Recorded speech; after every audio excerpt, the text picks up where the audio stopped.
nombre del Padre, del Hijo y del Espíritu Santo. Amén. Sábado, 10 de agosto del 2024. Números 35. Ciudades para los levitas. El Señor habló a Moisés en las llanuras de Moab, junto al Jordán, frente a Jericó, diciendo: Manda a los hijos de Israel que de la heredad que posean den a los levitas ciudades para habitar. También darán a los levitas el campo alrededor de las ciudades. Ellos tendrán las ciudades para habitar, y los campos de alrededor serán para su ganado, sus pertenencias y todos sus animales. Los campos de las ciudades que darán a los levitas tendrán 450 metros alrededor, desde el muro de la ciudad hacia afuera. Fuera de la ciudad, medirán 900 metros hacia el lado este, 900 metros hacia el lado sur, 900 metros hacia el lado oeste, y 900 metros hacia el lado norte, y la ciudad estará en medio. Esto tendrán como campos alrededor de las ciudades.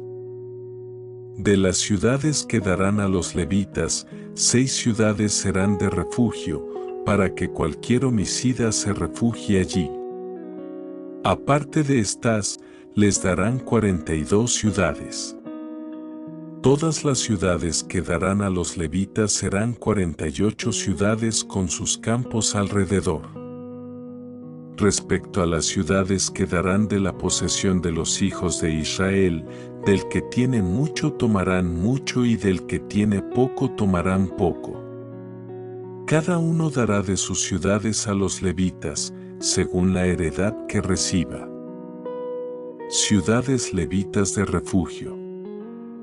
El Señor habló a Moisés diciendo: Habla a los hijos de Israel y diles: Cuando hayan cruzado el Jordán hacia la tierra de Canaán, escogerán para ustedes ciudades que les servirán como ciudades de refugio, a donde pueda huir el homicida que accidentalmente hiera de muerte a alguno.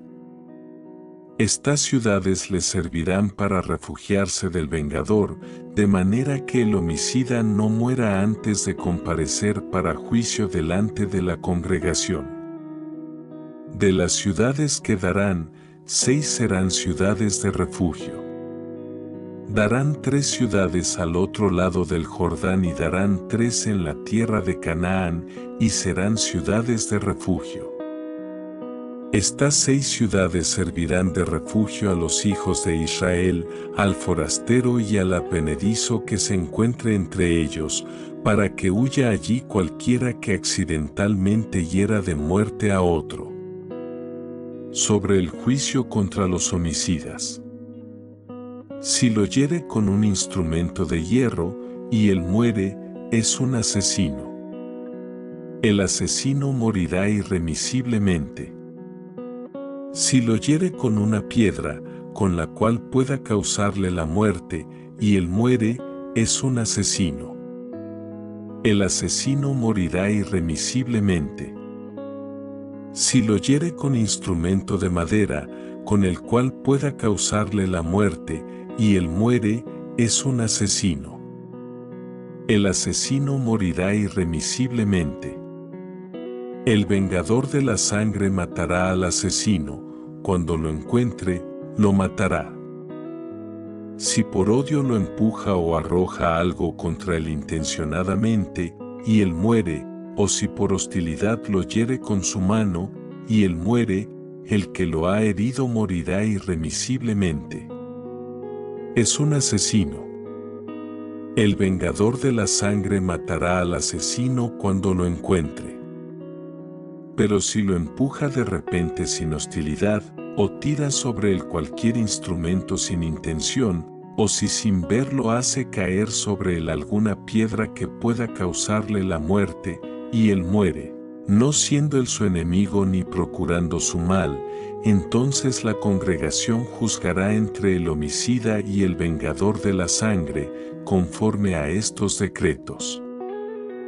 La congregación librará al homicida de mano del vengador de la sangre, y lo hará regresar a su ciudad de refugio a la cual había huido, y él habitará en ella hasta la muerte del sumo sacerdote que fue ungido con el aceite santo. Pero si el homicida sale fuera de los límites de su ciudad de refugio a donde había huido, y el vengador de la sangre lo halla fuera de los límites de su ciudad de refugio y mata al homicida, aquel no será culpable de sangre, porque debió haber permanecido en su ciudad de refugio hasta la muerte del sumo sacerdote. Después de la muerte del sumo sacerdote, el homicida podrá volver a la tierra de su posesión. Estas cosas les servirán de estatuto legal a través de sus generaciones, en todo lugar donde vivan. Cuando alguien mata a una persona, por el testimonio de testigos se dará muerte al asesino. Pero un solo testigo no bastará para que se sentencie a una persona a morir. No aceptarán rescate por la vida del asesino que está condenado a muerte, morirá irremisiblemente. Tampoco aceptarán rescate por el que ha huido a su ciudad de refugio, para permitirle que vuelva a vivir en su propia tierra antes de la muerte del sumo sacerdote. No profanarán la tierra donde están, porque la sangre humana profana la tierra. No se puede hacer expiación por la tierra, debido a la sangre que fue derramada en ella, sino por medio de la sangre del que la derramó. No contaminarán, pues, la tierra donde habitan y en medio de la cual yo habito, porque yo, el Señor, habito en medio de los hijos de Israel. Números 35. Dios a Moisés sobre la distribución de ciudades para los levitas y las leyes relacionadas con los homicidios. Este capítulo es fundamental para comprender la organización social y legal de la comunidad israelita en la antigüedad, reflejando principios de justicia y orden en el contexto de la vida religiosa y civil de Israel. Distribución de ciudades para los levitas. El capítulo comienza con una orden específica de Dios a Moisés, que se asignen ciudades a los levitas. Los levitas, que eran la tribu dedicada al servicio del tabernáculo y más tarde al templo en Jerusalén, no recibieron una herencia de tierra como las demás tribus. En cambio, se les proporcionaron 48 ciudades, con campos alrededor, para que pudieran vivir y sustentar sus necesidades. La disposición de estos campos era tal que cada ciudad levítica tendría un área de 450 metros desde sus muros y un total de 900 metros en todas las direcciones, garantizando suficiente espacio para sus actividades. Dentro de estas 48 ciudades, 6 eran ciudades de refugio. Estas ciudades tenían una función específica en el sistema legal de Israel, servir de asilo para aquellos que cometieran homicidio involuntario, permitiéndoles escapar de la venganza hasta que el caso pudiera ser juzgado adecuadamente. Ciudades de refugio.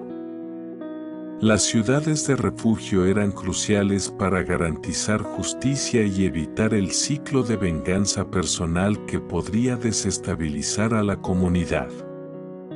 El capítulo especifica que 3 de estas ciudades estarían al este del Jordán y 3 al oeste, en la tierra de Canaán. Esto aseguraba que cualquiera que necesitara refugio tuviera acceso a una ciudad de asilo sin importar su ubicación en la región. Estas ciudades de refugio eran para aquellos que cometieran homicidio accidental. Si alguien mataba a otra persona sin intención o en un accidente, podría huir a una de estas ciudades para protegerse del vengador de la sangre, un familiar del fallecido que buscaba justicia. mientras permaneciera en la ciudad de refugio y hasta la muerte del sumo sacerdote, el homicida estaría a salvo de la represalia. Sin embargo, si salía de los límites de la ciudad antes de la muerte del sumo sacerdote, podría ser ejecutado por el vengador de la sangre sin que el vengador fuera considerado culpable de asesinato. Leyes sobre el homicidio. El capítulo también establece normas sobre la clasificación de los homicidios. Se diferencia entre homicidio intencional y accidental. Si una persona mataba a otra con un arma o herramienta con intención de causar la muerte, se consideraba asesinato y el culpable debía ser ejecutado. Esta distinción reflejaba un sistema legal que buscaba equilibrar justicia con misericordia, penalizando severamente el asesinato premeditado mientras ofrecía un camino de protección para el homicidio involuntario. La prohibición de aceptar rescates para el asesino condenado a muerte o para el homicida que buscaba regresar a su tierra antes de la muerte del sumo sacerdote reforzaba el principio de que la justicia no podía ser comprada, ni manipulada. Implicaciones teológicas y sociales. El capítulo subraya la importancia de mantener la pureza de la tierra en la que Dios habita con su pueblo. La sangre derramada contaminaba la tierra y no se podía hacer expiación sin que el culpable fuera castigado.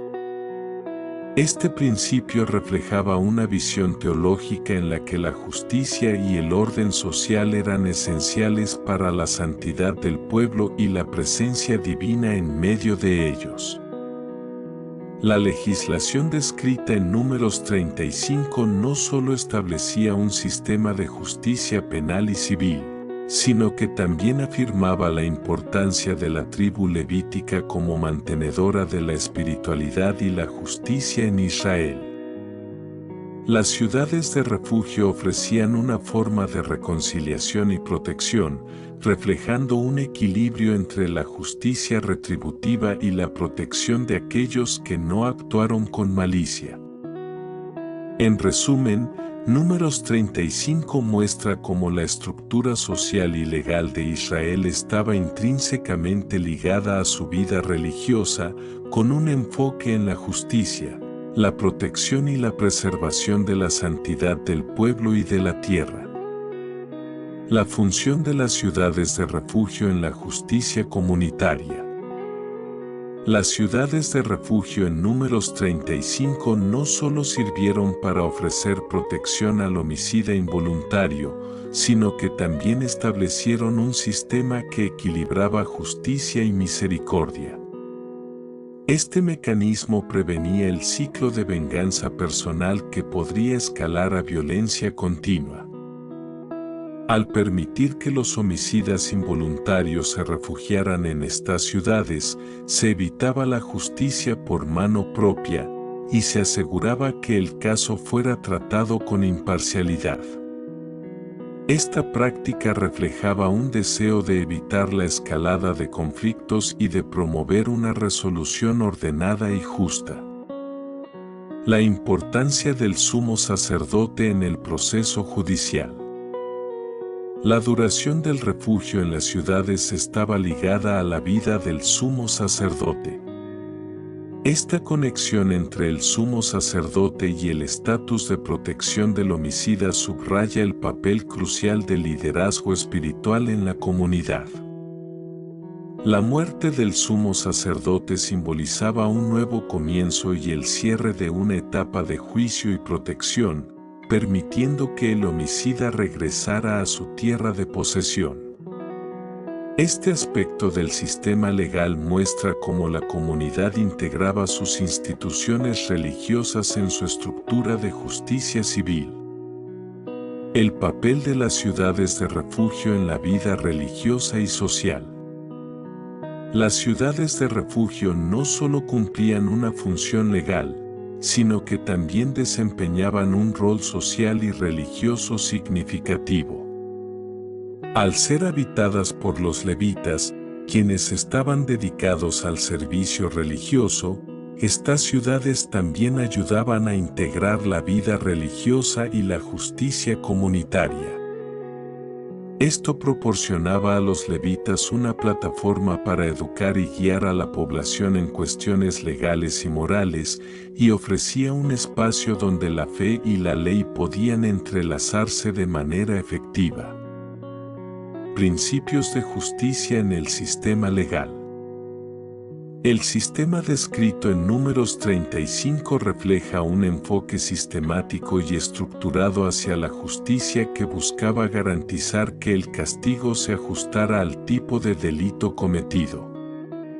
Las distinciones claras entre homicidio intencional y accidental y las leyes sobre la ejecución y el refugio aseguraban que el castigo fuera proporcional y adecuado.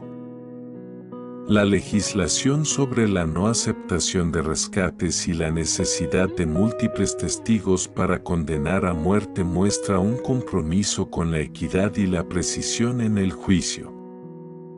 La santificación de la tierra. El principio de que la tierra se contaminaba con la sangre derramada es un aspecto fundamental en el capítulo.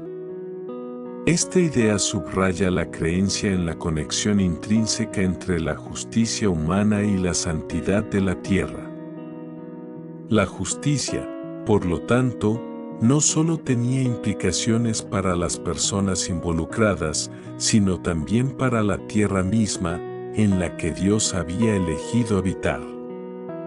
La purificación de la tierra a través del castigo del culpable muestra cómo la justicia tenía una dimensión espiritual en la tradición israelita. Aplicación y relevancia moderna.